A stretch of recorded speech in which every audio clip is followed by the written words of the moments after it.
திருக்குறள் 95. மருந்து. வாதம், பித்தம், சிலேத்துமம் ஆகிய மூன்றும் அளவுக்கு மிகுந்தாலும் குறைந்தாலும் நோய் உண்டாகும். முன் உண்ட உணவு செரித்ததை ஆராய்ந்து பசி வந்த பின் தக்க அளவு உண்டால் உடம்பிற்கு மருந்து என ஒன்று தேவையில்லை. முன் உண்ட உணவு செரித்ததை ஆராய்ந்து பசி வந்த பின் தக்க அளவு உண்பதை வாழ்நாள் முழுவதும் கடைபிடிக்க வேண்டும்.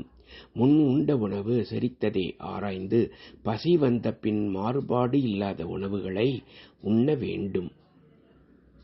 மாறுபாடு இல்லாத உணவு வகைகளை அளவோடு உண்டால் உடம்புக்கு எந்த நோயும் இல்லை. அளவு அறிந்து உண்பவனிடத்தில் இன்பம் நிலைத்து இருக்கும்.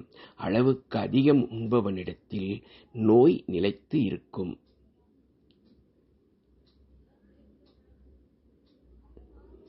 பசிக்குத் தகுந்த அளவு அறிந்து உண்ண வேண்டும்.